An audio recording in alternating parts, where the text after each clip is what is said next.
यत्र यत्र रघुनाथ कीर्तनम तत्र तत्र तत्र सकाम।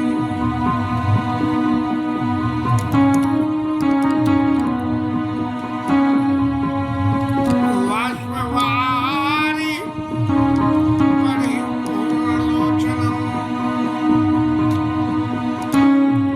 मारुतिं नमामि।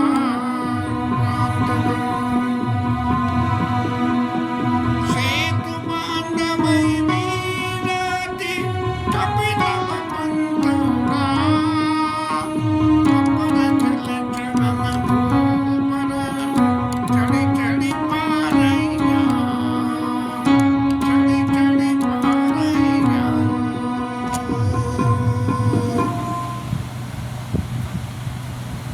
सेतु बंधन तो हो गया, शंकर जी महाराज की स्थापना भी हो गई और राम जी की सेना चली हो गई। राक्षसों के घर में दबिश देने के लिए राम जी की सेना चली और भगवान जब सेतुबंध के ऊपर आए तो जितने जलचर समुद्र के अंदर रहते थे वो सारे के सारे जो है भगवान के दर्शन को ऐसे मगन होकर सामने आ गए कि उन्हें ये पता ही नहीं है कि हम जिसके बराबर में हमसे भगवान के दर्शन कर रहे हैं वो हमें जिंदा छोड़ेगा या नहीं। अब जब ऐसी परिस्थिति देखी और राम जी महाराज देख रहे हैं तो उन्हें बड़ी सही मायने में प्रसन्नता हुई कि देखो ये जीव जंतु भी जो है हमारी कितनी मदद कर रहे हैं। और राम जी महाराज समुद्र के इस पार से उस पार जाके उतर गए और फिर वहाँ जाके अपने बैठने का, अब चूंकि लड़ाई शुरू होनी है तो कितने दिन तक चलेगी इसका तो कोई वो नहीं है मापदंड और कैसे होगा। तो थोड़ा सा रहने के लिए स्थान का निर्माण या कुटिया का इंतजाम करा। अब इतने सारे बंदर भालू इतने के संग में सबको खाने को चाहिए तो कहाँ से आवे। तो भगवान की कृपा से जो है सब तरह के पेड़ फल पौधे जो समुद्र किनारे नहीं थे वो भी उग आए और बंदरों की सेवा कर राम जी की सेवा करने लगे। और बंदर भी अति उत्पाती, छोटे बंदर तो खास करके कि खावे और पेड़ को हिलावे और फिर वो खाने और फेंक दे लंका की तरफ, माने कूड़ा भी घर में ना रखे। जबकि बंदर जो है स्वभाव से खा के कूड़ा फैला के जाता है, लेकिन ये कूड़े को समेट के जा रहे हैं बंदर। और फिर कहीं वहाँ समुद्र के किनारे घूमता हुआ कोई राक्षस मिल जाए तब क्या करें। बोले उस राक्षस को जो है खूब टांसे और फिर राम जी का गुण सुना में उनके नाक कान काट लें और तब उसको जाने दें। अब जब जिनके नाक कान कट गए, जिन राक्षसों ने रावण के दरबार में जाके गुहार लगाई कि महाराज जी क्या हो रहा है, तुम तो कह रहे हैं कि बंदर भालू हमारा आहार है और वो तो हमारा ही आहार कर ले, हम कैसे बच के आ गए हैं। रावण के जीवन के जो 10 सिर थे उनके 10 अलग अलग नाम थे। तो रावण को ऐसा मैंने कहीं सुना था कि जिस दिन रावण 10 मुख से एक साथ बोल दे बस उस दिन रावण के जीवन का काउंटडाउन शुरू हो जाएगा। और उनके नाम क्या है कि सबने समुद्र के ऊपर है। रावण को विश्वास नहीं हुआ कि ये बंदर कह रहे हैं कि ये राक्षस कह रहे हैं कि उन्होंने बांध के पुल बना लिया। माने एक तरह से ये देखा जाए तो कहाँ लंका जैसी जगह में इतना बड़ा एविडेंस हो रहा है जैसे बालाकोट का हुआ, किसी को कुछ पता ही नहीं लगी और सब कुछ हो गया। और नेता कहने लगे कि ये हो हमारी सेना की। किसी ने पूछा कि भाई क्या हुआ, उसका कोई सबूत, तो आड़े पड़ गए। अब लेकिन यहाँ रावण के भी जब राक्षसों ने जाके कही कि हमारे नाक कान महाराज काट लिए और वो तो यहाँ गए, तब दसों मुंह से रावण एक संग बोलो, बांधो बंधनी दीनी निधि, जल्द सिंधु बारिश, सत्य तो निधि कंपति, उदधि पयोधि निधि। अरे दसों मुंहों बताओ, क्या ये बात सत्य है? हाँ, वन निधि नाम, नीर निधि नाम, जलधि नाम सब में धी, सिंधु और बारिश और तोष निधि, कंपति, उदधि, पयोधि और नदीश। क्या सत्य में दसों मुंह बोलो? क्या वास्तव में जो समुद्र पर पुल बन गया? ऐसा रावण ने स्वयं से बोल के पूछा। और फिर अपने विकलता में, ये युद्ध तो चीज ही ऐसी होती है कि अच्छे अच्छों का जो है कलेजा हिल जाता है। और रावण महाराज ने तो जब राक्षसों को मार कूट के भगाया था, उसके बाद में अब नंबर आया है, तब जो है ऐसी अपनी विकलता चित्त में लेके वो घर गया है।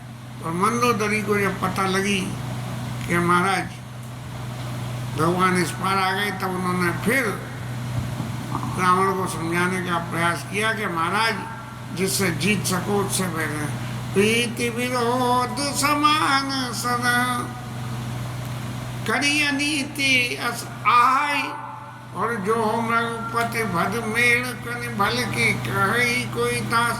एक उपमा दे दी कि मेढकों को मारने में शेर को क्या जो है वो मिलेगा। तो राम जी महाराज जो है वो क्या नाम है, भूल गए, हाँ वो विचार प्रीति विरोध समान सन करिए नीति ऐसे आए। प्रीति भी और विरोध भी करे तो बराबर वाले के संग में करे।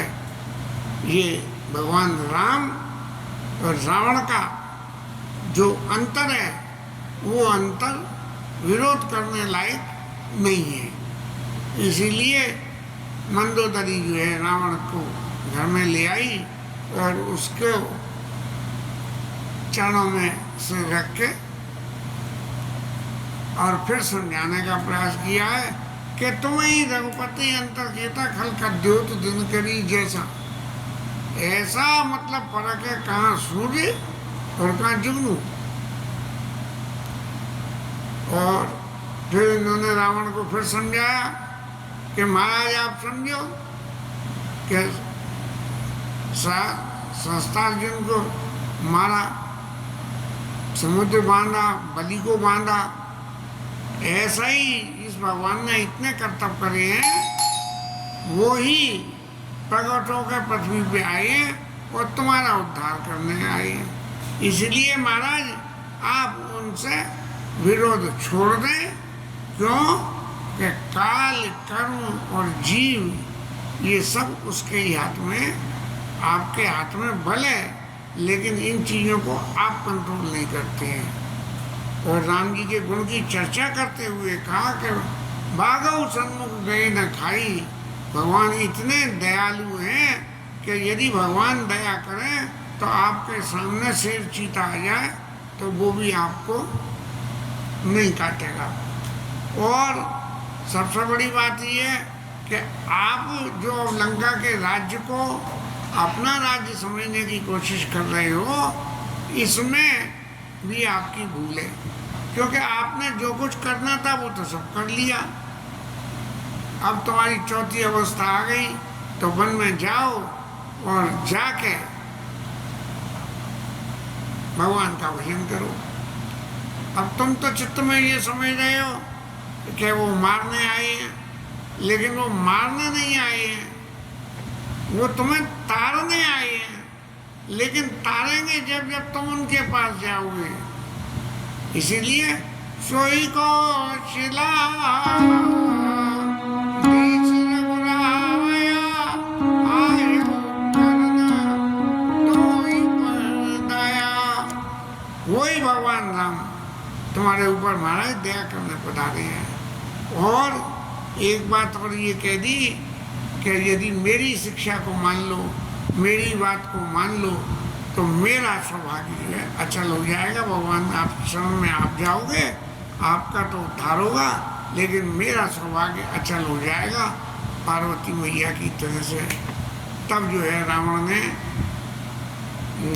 मंदोदरी को उठाया और दुनिया भर की बातों से ये समझाने की कोशिश करी कि मेरे बराबर कौन बली है। लेकिन मंदोदरी की तो समझ में आ गया कि काल वश उपजा माना, इनके तो काल के वशीभूत हो गए हैं, इसीलिए इनके भ्रम को कोई नहीं टाल सकता है। अब जो है रावण महाराज अपने घर से वापस राज समाज में आके बैठे हैं और फिर लोगों से पूछ रहे हैं कि कौवई क्या करा जाए, कैसे लड़ाई ले जाए, किस तरह से। सब लोगों ने रावण की मक्खनबाजी करके कह रही है नरक में भालू आ रहा हमारा, अरे वो तो हमारे आ रहे हैं, हम उनको जो है खा जाएंगे, जा से बंदर, हम इतने बड़े बड़े शरीर वाले। तब जो है उनके एक मंत्री प्रस्थ जो थे, उन्हें हाथ जोड़ के, क्योंकि विभीषण ने जब शिक्षा देने की कोशिश करी थी तो उसमें लात पड़ी थी, और माल्यवंत ने शिक्षा देने की कोशिश करी थी तो भला बुरा कह के उसे भगा दिया था। लेकिन यहाँ प्रस्थ जो है इसे रावण का बेटा ही है, और उसने हाथ जोड़ के कहा सचिव सब ठकुर सुहावती, नाथ नपुर आबुमाती। सबसे बड़ी बात तो एक है कि ये जो आपके मंत्री जो आपको सलाह दे रहे हैं ये सब मुँह देखी करो, लेकिन इनकी बातों से पूर्ति नहीं होगी।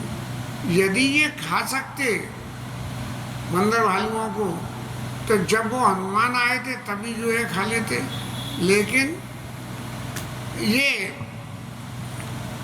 सब मुंह देखी बातें कर रहे हैं, इसलिए आप इनकी बातों को विश्वास न करें। और एक बात और कही उसने कि प्रिय बानी जे सुनई जे काई, ऐसे नर निकाय जाई।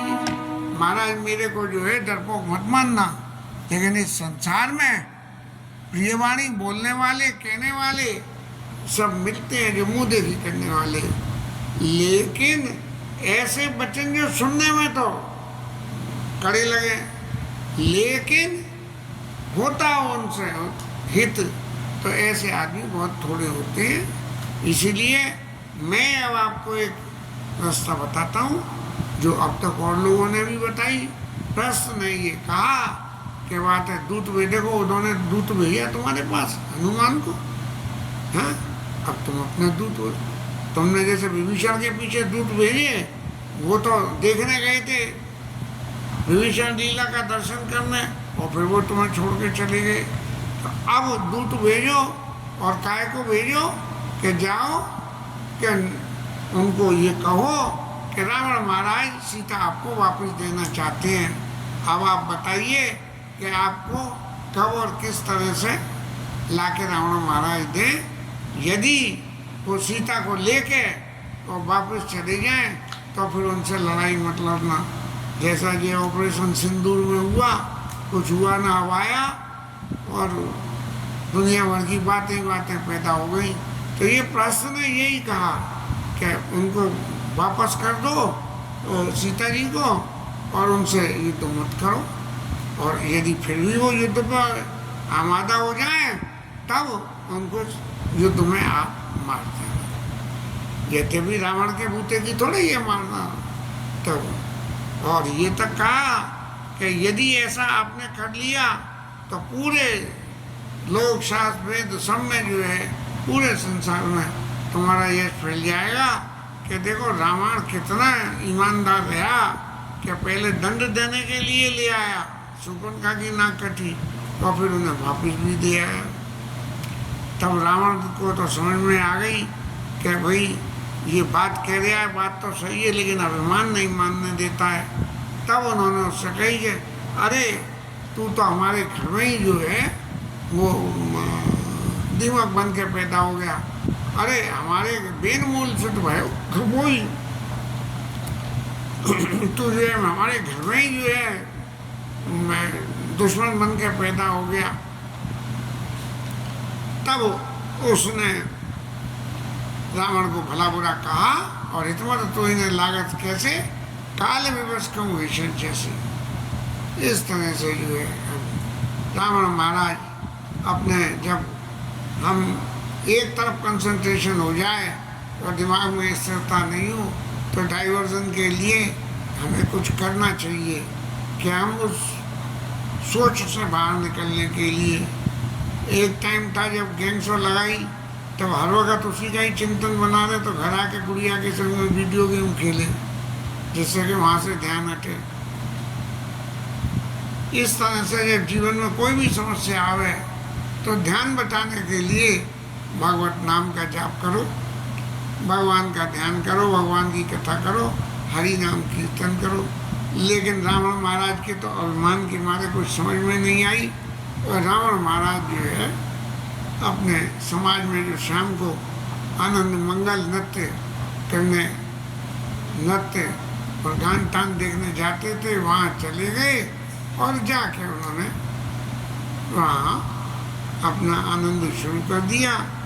भगवान राम समुद्र पार उतरने के बाद ऊंची जगह पे रहना पड़ता है, क्योंकि समुद्र के किनारे बारिश कभी भी हो सकती है तो पानी वहाँ भरे नहीं, इसीलिए कहीं चोटी की जगह पे रहते हैं कि पड़े तो वहाँ से बह के नीचे आ जाए। तो ये सुबेलू पर्वत जो था वहाँ बड़ा लंबा चौड़ा कोई ऐसी जगह होगी सुबेलू के ऊपर में कि इतने सारे बंदर समेत आ जाए सब, तो सब वहाँ चले गए और उसके ऊपर में जाके वहाँ पर अब भगवान ने वहाँ मृगशाला डाल के और बैठ गए और क्या स्वरूप का जो दर्शन गोस्वामी जी करा रहे हैं। प्रभु कहते शीश कपीश है उछंगा, बाबू दैन दिस चाप उछंगा। सबसे ज़्यादा तो वहाँ उतरने के बाद में हनुमान जी के ऊपर कृपा हो रही है कि उनकी गोदी में प्रभु का शीश कपीश उछंगा, वहाँ पे जो है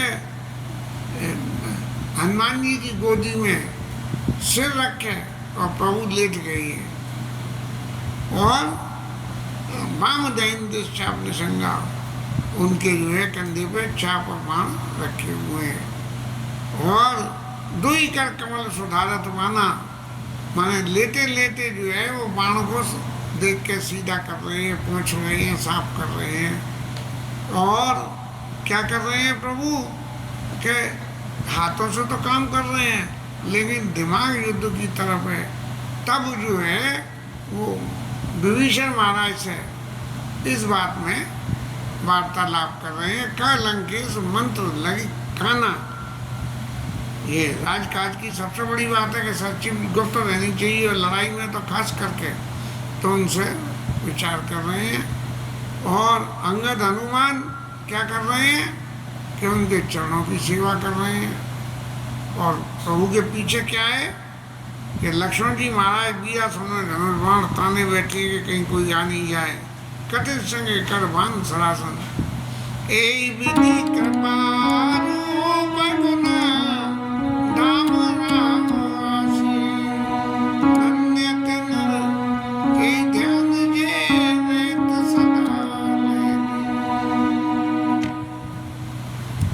गोस्वामी जी कहते हैं कि भगवान के इस स्वरूप की झांकी में जो लोग अपने मन को लगाते हैं, इसका ध्यान करते हैं कि कैसे अंगद हनुमान जो है उनके चरणों की सेवा कर रहे हैं, विभीषण से बात कर रहे हैं। अब राम जी महाराज जब लेटे हुए हैं तो निश्चित में पूरब की तरफ भगवान की दिखा गई और वहाँ भगवान ने देखा कि चंदा मामा रात का समय आ गया और चंदा मामा उग के आ गए और उग के आके उनकी रोशनी फैलने लगी और क्योंकि चांदनी पूर्णमासी आ गई थी इसका मतलब, और आकाश में तारे फैले हुए थे। और तब राम जी महाराज ने शोभा के दर्शन करके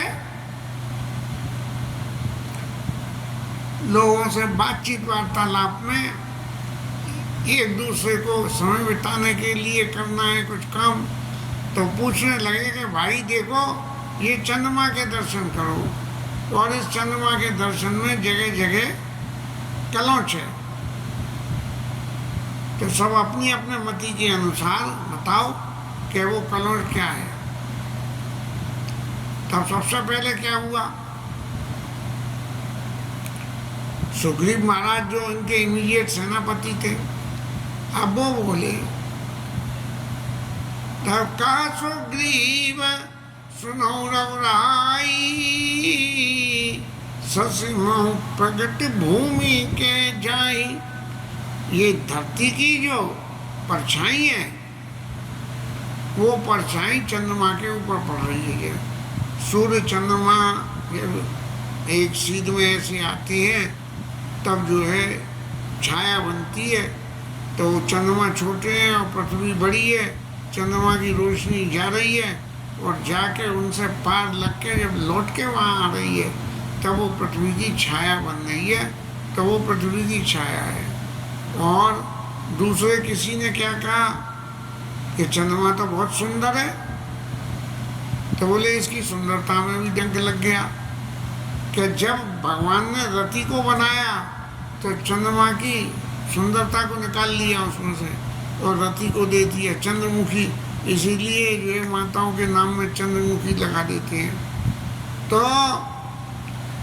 उस जो सार भाजता जहाँ से शोभा चंद्रमा की बन रही थी उसमें से जो है आकाश की परछाई दिख रही है। इसलिए अब राम जी महाराज ने जब इन लोगों के कमेंट सुने, अब कितने लोग तरह तरह के कमेंट देंगे, इस बात पर विचार करते हुए प्रभु ने खुद ही कहना शुरू कर दिया, प्रभु का गरल बंधु शशि केरा, अति प्रिय निज उर दीन बसेरा। जहर में कलछुई मानी गई है कि काला होता है जहर, अब कैसे काला होता है ये तो हमने देखा नहीं, लेकिन ये जो चंद्रमा है ये समुद्र मंथन हुआ तब निकल के आए महाराज, और चंद्रमा के संग में विष भी निकल के आया। समुद्र मंथन में हलाल विष आया, हालांकि महादेव बाबा ने उसे अपने कंठ में धारण कर लिया, क्योंकि तो देवता तो सब जो है परेशान होकर भागे, कोई तैयार नहीं था। तब जो है अति प्रिय निजुद्दीन बसेरा, ये जो चंद्रमा महाराज ने कही कि भाई ये विशेष का भाई है, तो उसको अपने हृदय में उनने जगह दे दी। महाराज कोई लेने को तैयार नहीं है, तुम मेरे भाई हो इसलिए मेरे पास आ रहे हो।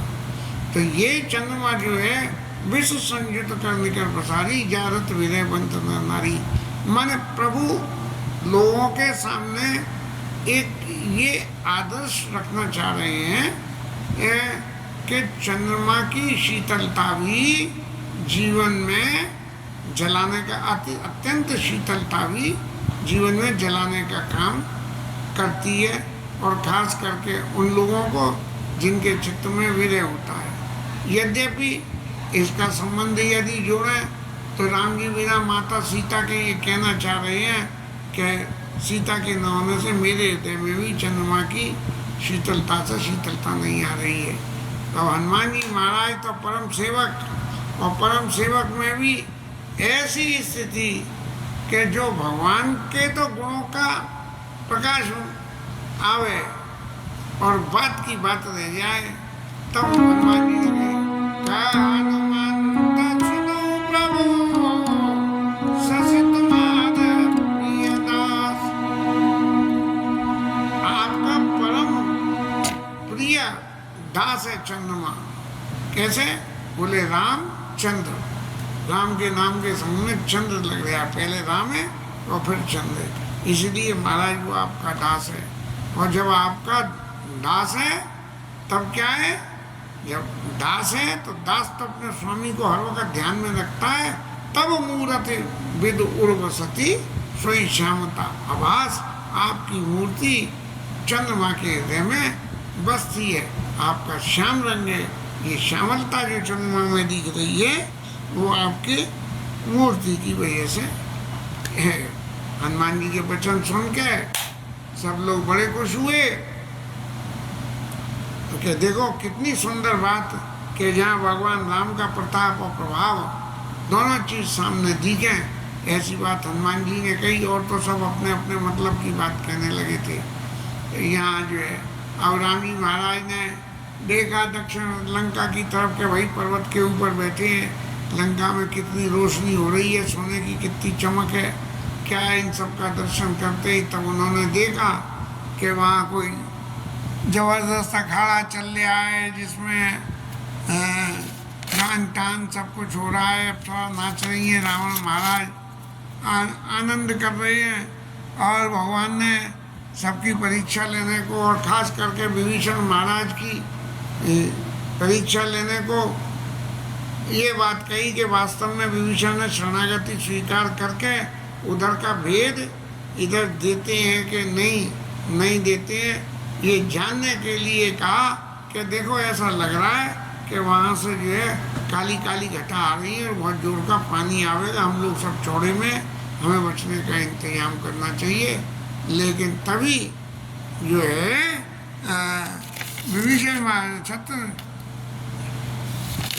महाराज ने जो है कह दी कि प्रभु देखो ये जो है ये कोई बादल नहीं है, कोई बरसात नहीं है, रावण महाराज का अखाड़ा जम रहा है, उसमें इतना बड़ा छत्र लगा हुआ है, वो यहाँ से भी दिख रहा है,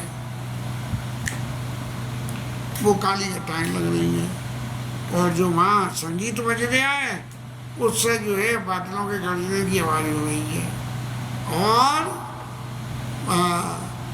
ये जो बिजली चमक है वो मंदोदरी महारानी भी बैठी है, उसे कानों में जो कर्ण फूल डले हुए हैं वो चमक रहे हैं वहाँ की रोशनी से, लंका की रोशनी से।